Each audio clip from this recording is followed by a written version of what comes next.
Hello viewers, இன்னைக்கு நம்ம பார்க்க போறது One Piece movie dead and adventure part 5.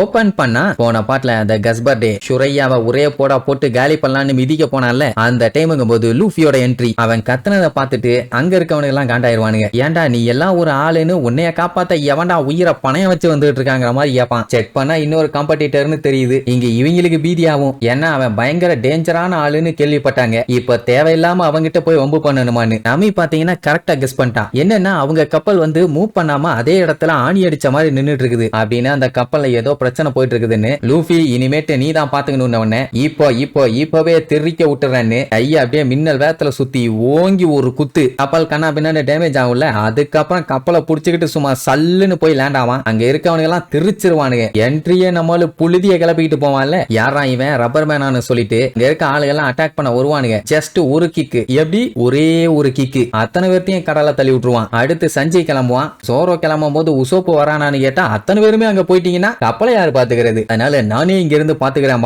Escape ஆறதுக்கு எப்படி பிளானிங்க பாருங்க. அப்போ கஸ்பர்டே லூஃபிய பார்த்துட்டு பரவாயில்லையே நல்லா தரமா சம்பவம் பண்றியே, 30 மில்லியன் பவுண்டிக்கு நீ தகுதியான ஆள் தான்பா. ஃபியூச்சர்ல அவனுக்கு 3 பில்லியனை தாண்ட போதுன்னு இந்த லூசு பயலுக்கு தெரியல. சரி இப்ப நான் என்ன பண்ணணும், உங்க கூட சண்டை போடணுமா இல்ல கீழே படுத்திருக்கானே இவனை காலி பண்ணுமான்னு அவன் தலையில கால வைப்பான். இவன் இங்க என்ன பண்ணிட்டு இருக்கான்னு முழிப்பான். அவன் நான் இங்க வந்ததே கொஞ்சம் ஃபன் பண்றதுக்காக தான். இவன் நல்லா சிக்கி சின்னாபினமாயிட்டான். உன்னோட தைரியத்தையும் நீ செக் பண்ணுமா அப்படின்னு எதுக்காகடா இந்த மாதிரிலாம் பண்ணிட்டு இருக்கேன்னு கேட்டா அவன் இந்த கேமை பத்தி சொல்லுவான். இந்த கேம்ல பார்ட்டிசிபேட் பண்ணாலே யாரு வேணாலும் என்ன வேணாலும் பண்ணிக்கலாம். இவன் அப்படி பண்ணிட்டான், இவன் போங்காட்டம் ஆடிட்டான் அப்படி இப்படின்னு கம்ப்ளைண்ட் பண்ணணும்னு அவசியமே இல்ல. லூஃபிக்கு என்ன புரியலன்னா இவன் ஆல்ரெடி பயங்கர ஸ்ட்ராங்கா தான் இருக்கான். அப்படி இருக்கும்போது நேர்மையாவே வின் பண்ணி ஜெயிக்கலாமே. எதுக்கு இந்த மாதிரி பிளான் பண்ணி ட்ரிக் பண்ணி ஏமாத்திக்கிட்டு இருக்கணும்? அதெல்லாம் உனக்கு தேவையில்லாத வேலையேன்னு சொன்னா இன்ட்ரெஸ்டிங்கா இருக்காது இல்ல. கேம் எப்பவுமே நல்லா ஃபன்னா போகணும்னா அதை இம்ப்ரோவைஸ் பண்ணணும். இல்லன்னா எப்படி அந்த கேம்ல ஃபன் இருக்கும்? இந்த மாதிரி ட்ரீமை சேஸ் பண்ணி போயிட்டு இருக்க பைரட்ஸ் எல்லாருமே ஒரு ரப்பிஷான ஆளுங்க தான். என்ன அப்படி இப்படின்னு கொஞ்சம் அலைஞ்சு அவங்களுக்கு ட்ரெஷர் கிடைக்க போகுது. அது மட்டும் இருந்தா போதுமா? உண்மையான ஸ்ட்ரென்த்னு ஒண்ணு தேவைப்படும். பவர் தேவை, தைரியம் தேவை. இதெல்லாம் தெரியாத முட்டா பாலிகள தான் இவன் விரட்டி ஹண்ட் பண்ணுவான். இன் கேஸ் இந்த போட்டியில மட்டும் சர்வை ஆயிட்டாங்கன்னா அவங்கள இவனோட க்ரூ மெம்பரா சேர்த்திக்குவானாமா. இந்த கேம்ல ஜெயிக்கிறதுக்கு எவ்வளவு வேணாலும் டைம் எடுத்துக்கலாம், என்ன வேணாலும் பண்ணலாம். இப்படி இவன் பேசுறத கேட்டவொடனே சஞ்சய் பார்த்துட்டு அப்படின்னா நீ தான் இந்த கேமையே ஆர்கனைஸ் பண்ணவனா அப்படின்னு அந்த தங்கம் இருக்கிற தீவு உண்மையானு கேட்டா அவனுக்கே தெரியாது நிஜமாவே அப்படி இருக்குதான்னு. ஏன்னா இவன் அத்தனை பேத்துக்கு கொடுத்த எல்லா இட்டர்னல் போஸுமே ஃபேக். அந்த இட்டர்னல் போஸ வாங்கிட்டு போனவங்க பூரா கடல்ல கண்ட மேனிக்கு சிக்கி சின்னாபினமாயி கம்ப்ளீட்டா கப்பலோட காலி. அந்த பொடி பையன் நம்மளுக்கு கூட தானே இருந்தான். அவன் தாத்தா நான் வந்துட்டேன், தாத்தா வா தாத்தா போலாம், உன்னை காப்பாத்தான் நான் இங்க வந்தேன். நான் பைரட்ஸுங்க கிட்ட ஹெல்ப் கேட்டேன், அவங்களும் ஓகேன்னு சொல்லி ஹெல்ப் பண்ண வந்திருக்காங்க அப்படின்னு ஒண்ணு அவருக்கே ஷாக்கு. இது பைரட்ஸான்னு. ஏன்னா அவனுக்கு எல்லாம் எந்த அளவுக்கு மோசமானவனுங்கன்னு அவர் லைவாவே பார்த்திருக்காரு. அப்படி இருக்கும்போது ஒரு பைரட் வந்து இந்த சின்ன பையனுக்காண்டி ஹெல்ப் பண்ண வந்திருக்காங்களான்னு தான் ஆச்சரியம். உடனே நம்மளுகளையும் கஸ்பாட்டியாவையும் பார்த்துட்டு அப்படியே பேந்த முழிப்பாரு. இப்படியும் பைரட்ஸுங்க இருக்காங்களான்னு. அந்த பொடி பையன் பார்த்துட்டு வாங்க சீக்கிரமா இங்க இருந்து போலாம், நம்ம லைஃப மறுபடியும் முதல்ல இருந்து ஆரம்பிக்கலாம், உங்களை எப்படியாச்சும் நான் கியூர் பண்ணிடுறேன். நீங்க சொன்ன மாதிரி இந்த லைஃப்ல எதுவுமே இம்பாசிபிள் இல்ல, எல்லாமே பாசிபிள் தான், நல்ல விஷயம் நடக்க போது வாங்க கிராண்ட் ஃபாதர் போலாம் அப்படின்னு கூப்பிடுறத பார்த்துட்டு சுரையா அப்படியே லுக்கு விடுவாரு. ஏன் லேட் பண்றீங்க வாங்க வாங்கன்னு இழுத்த உடனே எனக்கு இன்னொரு முக்கியமான கடமை ஒண்ணு பாக்கி இருக்குது, அது வரைக்கும் இவனை கொஞ்சம் பத்திரமா பாத்துக்கிறீங்களான்னு ஜோரோ கிட்ட சொன்ன உடனே ஒன்னும் பஞ்சாயத்து இல்ல, என் வேலையே அதான்பா. அவரு நான் வந்துடுறேன் நீ பத்திரமா போயிட்டு வான்னு சொல்லிட்டு கீழே போயிருவாரு. ஜோரோ பாத்தீங்கன்னா அவனை தூக்கிட்டு கிளம்பிடுவான். இங்க இந்த கஸ்பர்டே கேமு ஃபன்னு அப்படி இப்படின்னு பேசிட்டு இருந்தால அது லூஃபிக்கு கடுப்பாயிருச்சு. ஏன்டா நீ என்ன மூலகட்ட முட்டா பாயலா, உங்க கூட வந்து விளையாண்டுட்டு இருக்கதா எங்களுக்கு வேலையா? நான் இந்த கேம்ல இப்ப ஜெயிக்கவும் வரல, உங்க கூட சேரதுக்கும் வரல, உன்னைய போட்டு பொழக்கிறதுக்கு தாண்டான உடனே அவனுக்கு செம்ம காண்டாயிரும். இப்ப மேட்டர் என்னன்னா இன்னும் கொஞ்ச நேரத்துல இந்த இடத்துல வெதர் ரொம்ப ரொம்ப மோசமாக போகுது. அப்படி ஆயிருச்சுன்னா இங்க இருக்க கப்பல் எல்லாமே காத்துல பறந்துரும், இல்லைன்னா தண்ணி முழுங்கிரும். அதனால சட்டு புட்டுன்னு சீக்கிரமா கிளம்பணும்பா. இங்க லூஃபி பாத்தீங்கன்னா பேசினெல்லாம் போதும், ஃபர்ஸ்ட் நீ அடிக்கிறியா இல்ல நான் அடிக்கிட்டுமான்னு வந்து நிப்பான். அவன் பில்டப் கண்ணா அவனை ஆல்ரெடி வார்ன் பண்ணிட்டேன், நீ என் கூட சண்டை போட்டீங்கன்னா உனக்கு தான் சாவு கன்ஃபார்ம்பா. அப்ப இடையில சுரையா எந்திரிச்சு நான் தாண்டா அவனை ஃபர்ஸ்ட் கொல்லுவேன், 8 வருஷத்து பகை புகைன்னு சொல்லிட்டு பயங்கரமா டயலாக் அடிப்பானா. லூஃபி கொஞ்ச நேரத்துக்கு கேட்டுக்கிட்டே இருப்பான். அவனால ஒழுங்கா நிக்க கூட முடியல, இதுல சண்டைக்கு வேற கொய்யாலன்னு சொல்லிட்டு வாயிலேயே ஒரு குத்து அப்படியே தெரிச்சு பிச்சுக்கிட்டு போய் பேன்னு விழுவான். எல்லாம் பார்த்துட்டு கொஞ்சம் ஈஸியா ஹேண்டில் பண்ணிருக்கலாம், இப்படி அடிக்க தேவையில்லையா பாங்க. அவன் அடிச்ச அடியில அங்க அவன் மயங்கிட்டான். ஏன் லூஃபி இப்படி பண்ணான்னா அவன் சொன்னா கேட்க மாட்டான்னு இவனுக்கு நல்லாவே நல்லாவே தெரியும். அதனாலதான் அட்டி பறந்துட்டான். சரி இப்ப அவன் கூட தான் சண்டைன்னு வைங்க. ஃபர்ஸ்ட் அவன் ஓங்கி ஒரு பஞ்ச் வைப்பான். அதுல இருந்து எஸ்கேப் ஆகி வயித்துல நச்சக்குன்னு ஒரு குத்து அடி நல்லா பொங்குன்னு விழுந்திருக்கும்னு பார்த்தா கையை போய் அவன் வயிற்றுக்குள்ள சிக்கிச்சு. அவன் தான் கேண்டி சிரப் டெவில் ஃப்ரூட்டை சாப்பிட்டவனாச்சே. அதனால அவனோட மொத்த பாடியுமே லிக்விஃபைடு. என்னதான் லூஃபி அடிச்சாலும் இப்படித்தான் உள்ள போய் சிக்கிக்குமே தவிர அவனுக்கு எதுவும் ஆகாது. அந்த டைம்ல ஹாக்கி பவர் அது இதுன்னு நம்ம பயலுக்கு எதுவுமே தெரியாது. தெரிஞ்சிருந்தா 2 நிமிஷம் தான் ஆயிருக்கும். ஆனா இப்ப அதுக்கு வாய்ப்பு இல்லைன்னு கையை மாட்டிச்சு. இதையே சாக்கா யூஸ் பண்ணி அவனை போட்டு கும்மு கும்மு கும்மு கும்முன்னு கும்மி எடுப்பான். அடி பொங்கு பொங்கு பொங்கு பொங்குன்னு தான் விழும். சஞ்சய் ஹெல்ப் பண்ண போவான். பட் ஜோரோ வேண்டான்னிருவான். ஏன்னா இது அவனோட சண்டை, அவன் தான் பாத்துக்கணும்னு. இங்க லூஃபி நல்லா அடி வாங்கிடுவானா. என்னப்பா தம்பி, என்ன மாதிரி ஒரு பைரட்டு கிட்ட காம்படிட் பண்ணும்போது யோசிக்க மாட்டியான்னு பில்டப் பண்ணுவான். இன்னொரு கையும் உள்ள குத்துவானா. அட அறிவு கட்டவனே, ஆகலானே முடிவு பட்டியான்னு கேட்கும் போதான் தலைய மட்டும் சும்மா ஸ்வைன்னு பின்னாடி இழுப்பான். சஞ்சய் அங்க வந்திருப்பான். அட பேதியில போனவனை பார்க்கவே பயங்கரமா இருக்கிறான்பா. வந்த வேகத்துல அவனை தலைய வச்சு ஒரே அடி சில்லுசெல்லாம் திருச்சிருவான். அப்படிங்கும் போது அவன் கையையும் வெளியே எடுத்துருவான். லூஃபி என்ன பண்ணுவான், கேப் விடாம அடிப்பான். அப்புறம் அவன் கேண்டீன் தானே சொன்னான், அப்படியே சாப்பிட்டுலான்னு லபக்குன்னு ஒரு கவ்வு. ஆனா அங்கதான் பஞ்சாயத்து, அவன் சாப்பிடுற ஐட்டம் இல்ல. என்ன பண்ணாலும் வேலைக்கு ஆகல. அப்போ லூஃபியோட ஹேட் அங்க இருக்கிறத பாத்துருவான். அவனுக்கு தெரிஞ்சிருக்குது சாங்ஸ் வந்து இது இவனுக்கு கிஃப்டா கொடுத்தது ரொம்ப ரொம்ப முக்கியமான ஒண்ணுன்னு. அதனால என்ன பண்ணிடுவான், டீம்புக்குன்னே லூஃபியை வெறுப்பேற்றணுங்கிறதுக்காக அந்த ஹேட்டை அவன் கண்ணு முன்னாடியே குத்தி ஓட்டைய போட்டு கிழிச்சிருவான். விடுவானா அவன் பாஞ்சு போன வேகத்துல ஒரு அடி வைப்பான். இந்த டைம் என்னன்னு தெரியல, அவன் மூஞ்சில ஒரு சின்ன ஸ்கிராட்ச் வந்துடும். கொஞ்சம் விட்டுருந்தானா மூஞ்ச பேத்திருப்பான். அவன் மேல கைய வச்சிருந்தா கூட அவன் வாங்கியிருப்பான். ஆனா தொப்பி மேல கைய வச்சாதான் லூஃபியால சுத்தமா ஏத்துக்க முடியல. மழை அதிகமாயிருச்சு. கடல் புயல் கண்ணா பின்னான்னு கிளப்பிக்கிட்டு வந்துகிட்டு இருக்குது. சட்டு புட்டுன்னு இவங்க எஸ்கேப் ஆகியே தீரணும், இல்லன்னா டன் டன் டனக்கனக்காதான். அப்பதான் நமிக்கு அவன் வார்னிங் கொடுத்தான்ல, அந்த விஷயம் ஞாபகத்துக்கு வரும். உடனே பீதியாகி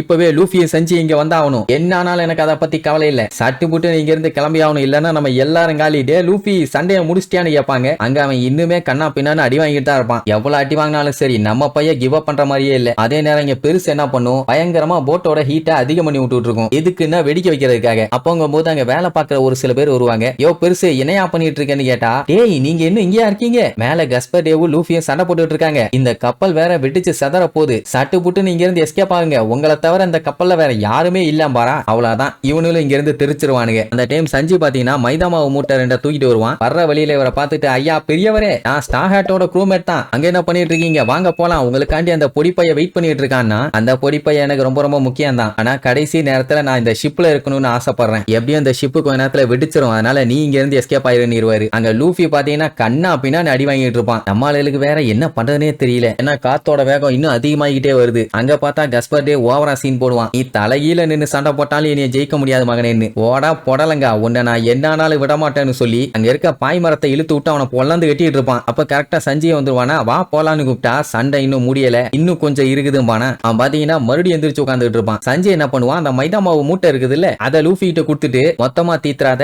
பார்த்து யூஸ் பண்ணுன்னு சொல்லிட்டு போவான். சண்டைக்கு நடுவுல ஏன் இதை கொடுத்துட்டு போறான்னு இப்ப தெரியாது, சண்டை நடக்கும் போது தெரியும். அப்புறம் கப்பலுக்கு வந்துட்டு இனிமேட்டு இங்க இருந்தா நமக்கு டேஞ்சர், வாங்க சட்டு புட்டு நீங்க இருந்து கிளம்பிடலாம்பானா. இன்னும் லூஃபி இருக்கான், அந்த பெரியவர் இருக்காரு, அவங்க எல்லாத்தையும் எப்படி விட்டுட்டு போறதுன்னு கேட்பாங்க. அவர் இந்த ஷிப்பு வெடிக்க போகுதுன்னு சொன்னாரு, அதனால நம்ம இங்க இருந்தோம்னா நம்ம கப்பலுக்கு வந்து ஆபத்தும்பான். உடனே அந்த பொடிப்பைய பார்த்துட்டு பயங்கரமா நடுங்குவான். இப்ப இவங்க இருக்க நிலைமைக்கு ஒரு சைடு ஸ்டோம் வந்துகிட்டு இருக்குது, கப்பலும் வேற வெடிக்க போகுது. பக்கத்திலேயே இருந்தா இவங்க கப்பலுக்கு தான் ஆபத்து, ஐ மீன் நம்ம கப்பலுக்கு தான் ஆபத்து. அதனால வேற வழி இல்லாம மூவ் பண்ண வேண்டிய கட்டாயம். அங்க அந்த பெரியவர் பாத்தீங்கன்னா சாகருக்கு ரெடி ஆயிட்டாரு போல. இங்க இந்த பொடிப்பைய வேண்டாம், கப்பலை திருப்புங்க, அவரை கூப்பிட்டு போகணும், எனக்கு என் தாத்தா வேணும் வேணும்னு கத்திக்கிட்டு இருக்கும் போது ஜோரோ பொட்டனிலேயே ஒரு போர்டு அப்படியே மயக்கம் போட்டு விழுவான். அப்பதான் சாப்பர் ஒரு பெரிய ட்விஸ்ட் வைப்பான். என்னடானா அவன் பொடி பையன் இல்ல, பொடி பொண்ணு. மீன் அது ஒரு குட்டி பொண்ணு, பையன் இல்ல. அப்படின்னா இது வந்து யாருன்னு தெரியுதா? கண்டுபிடிச்சிட்டீங்கன்னா கீழே கமெண்ட் பண்ணுங்க. இப்படி இங்க இவங்க ஷாக்ல இருக்கும் போதே அங்க பாத்தீங்கன்னா கப்பல் வெடிச்சிருச்சு. ஐயோ தாத்தா லூஃபி எல்லாருமே அதுல தானே இருக்காங்க, அவங்களுக்கு ஏதாச்சும் ஆயிருச்சோன்னு ஒரு பயம். பட் ரோபின் செக் பண்ணி பார்த்துட்டு லூஃபி கஸ்பர் டே 2 பேருமே அங்க உயிரோட தான் இருக்காங்க. கப்பல் ஒரு சைடா சரிஞ்சு முங்கிட்டு இருக்குது, இன்னும் கொஞ்ச நேரத்துல கம்ப்ளீட்டா முங்கிரும். ஆனாலும் அந்த டைம்லயும் அந்த கஸ்பர் டே விடுறதா இல்ல, லூஃபியை கண்ணா பின்னா அட்டாக் பண்ணுவான். அப்படி அட்டாக் பண்ணும்போது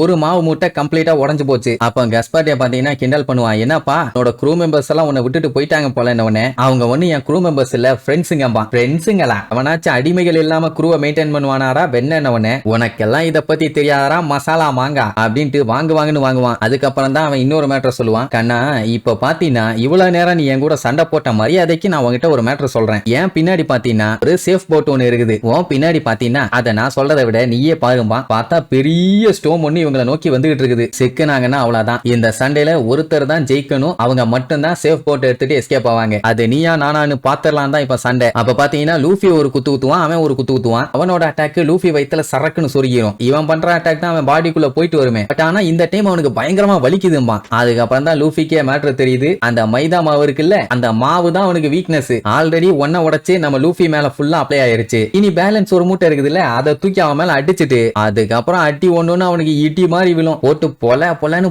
காட்டிடுவான். கடைசியில் அவன் சட்டையை பிடிச்சு வச்சுக்கிட்டு நீ எல்லாம் பைரட்டா இருக்க லாய்க்கே இல்லாத ஆளு அப்படின்னு கண்ணா பின்னாடி அடிப்பானா. ஒரு கட்டத்துல போது அவன் என்ன பண்ணுவான், பாடி ஃபுல்லா ஸ்பைக்ஸ் வர வச்சு லூஃபியை நோக்கி பாஞ்சு வருவான். அவ்வளவு ஸ்பைக்ஸ் மட்டும் நம்மளோட பாடியில போய் அடிச்சதுன்னா அவ்வளவுதான், பாடி ஃபுல்லா ஓட்டையாயிரும். ஆனா கரெக்டா அவன் வரும்போது நம்மளு கைய ஓங்கி அவன் வயிற்றுலயே ஒரு அடி, சரியான அடி. அப்படி அடிச்சல பறந்து போய் வந்துகிட்டு இருக்க ஸ்டோம்ல மாட்டி கண்ணா பின்னாடி தெரிச்சிருவான். கடல்ல போய் விழுந்தானா டெஃபினட்டா சங்குதான். என்ன ஆக போதோ தெரியல. இங்க லூஃபி ஒரு வழியா ஜெயிச்சிட்டான். ஆனா சுத்தமா எனர்ஜி இல்லாம அங்கேயே மயக்கம் போட்டு பொத்துன்னு விழுந்துருவான். இங்க இவங்க சேஃப்டியா ஒரு இடத்துக்கு வந்துட்டாங்க. இப்ப லூஃபியை காப்பாத்தணுமே, அவன் மட்டும் அங்க இருந்து வரல அவ்வளவுதான், நிலைமை மோசமாயிரும்னு உசோப்பு பதறிட்டு இருப்பான். ஆனா ஜோரோ தான் அதெல்லாம் ஒண்ணும் கவலைப்படாத வந்துருவான்னு சொல்லிட்டு ரொம்ப கேஷுவலா இருப்பான். ஏன்டா உனக்கு அவனை நினைச்சு கவலை இல்லையான்னு கேட்டா, நம்ம கேப்டன் மேல நம்ம நம்பிக்கை வைக்கணும், அவன் எப்பவுமே அப்படித்தானே. நீங்க ஏன் பதறீங்கப்பா? அங்க பாத்தீங்கன்னா புயல்ல சிக்கி மிச்ச சொச்ச இருந்த கப்பலும் அப்படியே திருச்சிரும். அப்படியே கட் பண்ண அடுத்த நாள் காலையில ஒரு சின்ன போட்ல சுரையாவை நம்ம தாத்தா காப்பாத்தி கூப்பிட்டு வந்திருப்பாரு. மனுஷன் பாடி ஃபுல்லா லைஃப் சேவர் தான், சேஃப்டி முக்கியம் இல்ல. அப்படியே திரும்பி பார்த்தா பக்கத்துல தான் லூஃபி இருப்பான். அவன் கஸ்பர் டேவை ஜெயிச்சிட்டான்னு சொன்ன